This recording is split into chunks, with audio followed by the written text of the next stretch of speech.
dans 2 jours, je pars d'ici. Ouais.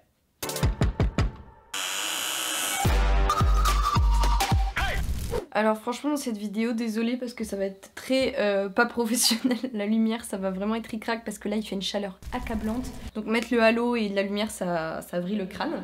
Et surtout je suis épuisée, en fait je sais même pas par où commencer cette vidéo tellement c'est dense. T'inquiète, la rouliette du montage je vais le faire à ta place. Ça fait au total 3 ans que j'habite dans cet appartement, où j'ai eu 3 colocations différentes à chaque fois. Le deal en emménageant, c'était que j'y reste jusqu'à la fin de mes études en droit, sachant que j'avais habité pendant mes 2 premières années de licence chez ma grand-mère. Beaucoup de détails, c'est important. Et c'est le cas, j'ai bien fini mon master 2 de droit, puisque j'ai rendu mon mémoire hier. C'était une épopée, et je vous ai bassiné avec sur Instagram, et j'en ai carrément fait un thread Twitter. Et là, je déménage dans 2 jours. Et comme vous pouvez le voir, ma chambre n'est absolument pas déménagée puisque je suis la seule à être restée dans l'appartement jusqu'à maintenant. Et en plus d'avoir beaucoup à faire en très peu de temps, notamment tous les cartons, là je me rends compte qu'en 2 jours, je dois aussi faire mes adieux à cet appartement dans lequel j'ai vécu, grandi, pendant ces 3 dernières années. Si j'en parle trop, je vais commencer à pleurer donc j'ai pas envie. Rien que ça, j'ai les larmes aux yeux. Et en fait je me suis dit, pourquoi pas faire une vidéo là-dessus? En général, quand je vis des moments, des épreuves aussi fortes, dans le sens où elles impliquent des sentiments puissants, j'ai tendance à vouloir les vivre plus ou moins seule. En tout cas, à ne pas filmer la chose ou à la retranscrire sur une quelconque autre forme que celle de la vivre sur le moment, face à moi-même.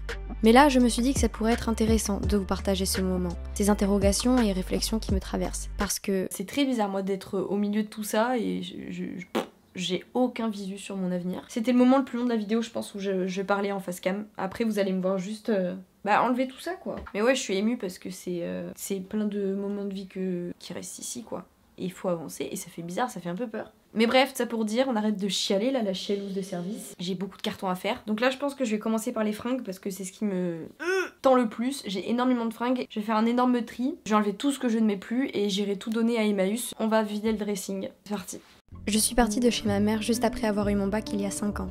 J'ai la chance extraordinaire d'avoir une maman extraordinaire qui se plierait en 50 si elle le pouvait pour assurer mon bonheur et mon bien-être. Sauf qu'après 18 ans de vie commune et une dévotion continue et sans faille de sa part, plus mon besoin de couper le cordon comme on dit par le biais d'une crise d'adolescente aussi intense que fugace, la nécessité de partir de cette maison dans laquelle j'avais grandi pour commencer ce nouveau chapitre de ma vie était primordiale. Emménageant chez ma grand-mère, puis ensuite dans cet appartement, j'ai progressivement goûté à l'incroyable liberté et satisfaction de l'indépendance.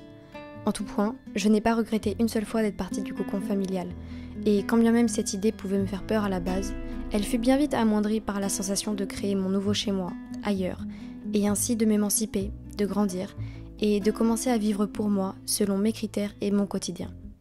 Au total, on a... Attendez, je vous montre. On a 4 poches remplies de vêtements. Là, je vais faire les manteaux. J'en ai aussi dans l'armoire et surtout après je vais faire les chaussures. Je désengorge mon dressing et des gens trouveront leur bonheur, je l'espère. Bah il n'y a plus de meubles. Enfin là un peu mais je me retiens de pleurer. Une fois de plus, je ne reconnais plus l'appart dans lequel j'ai vécu 3 ans. C'est très bizarre.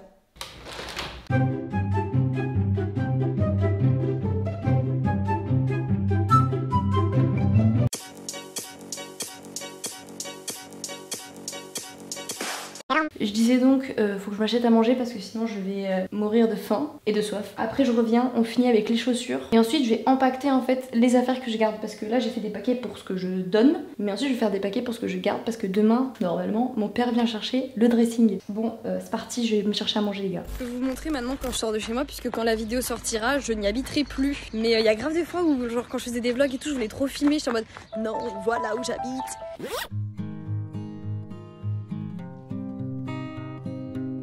Habiter ailleurs que chez ses parents, devenir indépendant, ça ne se traduit pas exclusivement par le fait de faire les choses qu'on n'aurait pas pu faire chez ses parents, justement.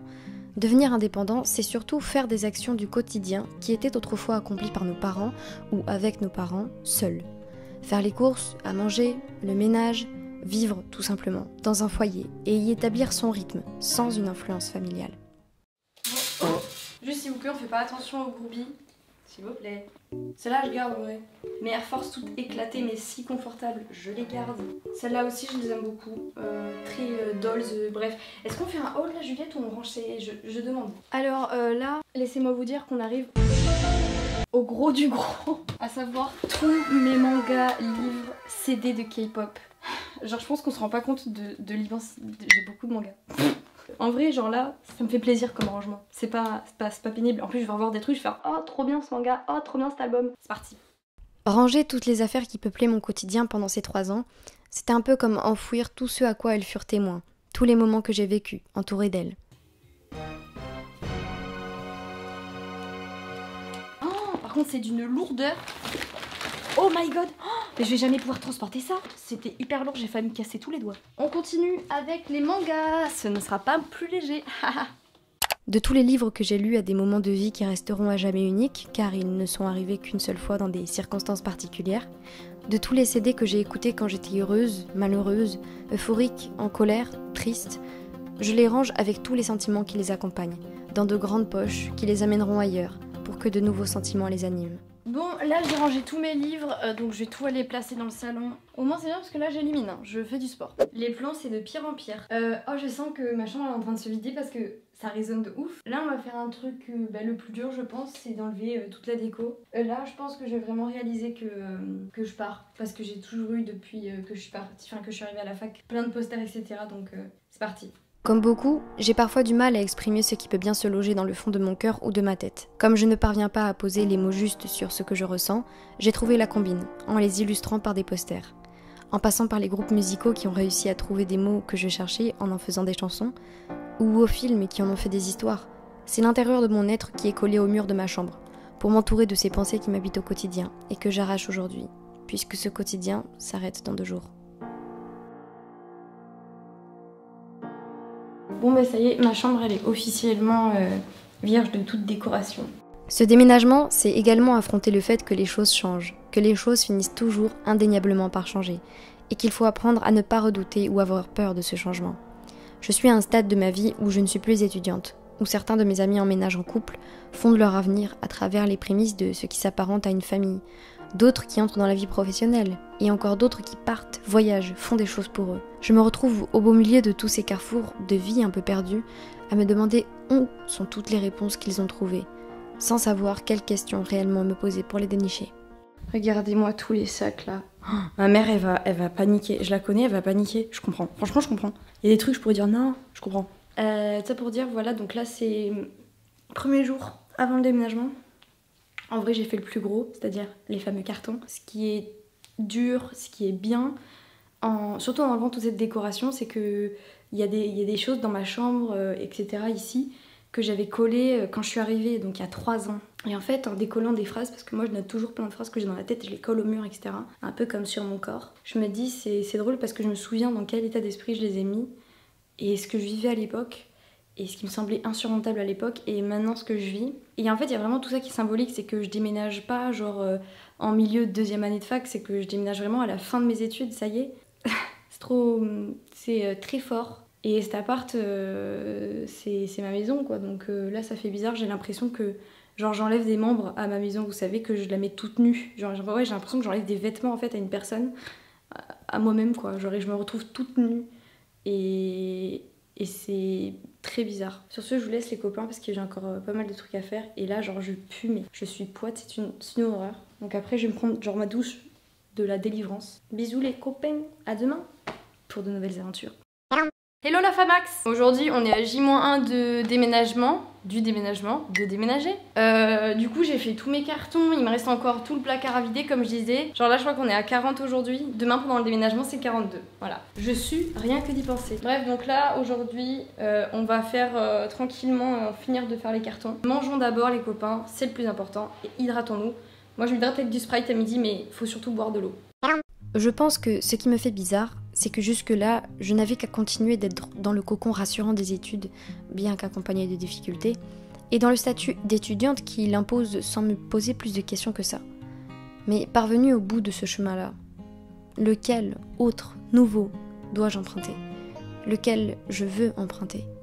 Ces questionnements que j'avais mis de côté, fuis pendant tout ce temps, me sautent à la figure d'un coup et je ne sais pas par quel bout commencer à les traiter. Pour changer, je vais faire à manger parce que là, ça y est, j'ai vidé la cuisine. Faudra juste j'attendre ma coloc demain pour faire le tri des Tupperware. Genre vraiment, il y a des étapes dans les déménagements qui sont nulles. Enfin déjà, le déménagement, c'est nul, c'est trop nul, bref. Vraiment, en fait, les plans de cette vidéo, ce sera moi qui mange et moi en voix off sur des plans où je range mes cartons. Bon en fait changement d'ambiance. En fait j'ai mon père qui m'a appelé parce qu'il habite à côté et qui m'a dit mais viens manger à la maison. Donc écoutez, mais on ne se fait pas prier ici. Donc je pense que là je vais aller manger des bonnes choses avec des gens cool. Voilà, allez ciao. Vous voyez dans la vie, il y a des choix qu'on peut éviter et des choix raisonnables qu'on peut faire au regard de choix déraisonnables apparents. Hier soir j'ai fait un choix déraisonnable apparent. Je me suis couchée à 5h30 parce que j'étais chez mon père et on a discuté quoi. Je suis éclatée. Ma mère arrive dans une demi-heure. Bref, on va aller prendre une douche bien froide, boire un bon café et on s'y colle. Ah oui et PS, je sais pas si je vais pouvoir beaucoup filmer aujourd'hui parce que genre c'est archi pas pratique de mettre une caméra alors que tout le monde est en train de déménager des cartons, genre c'est pas ouf pour t'as capté.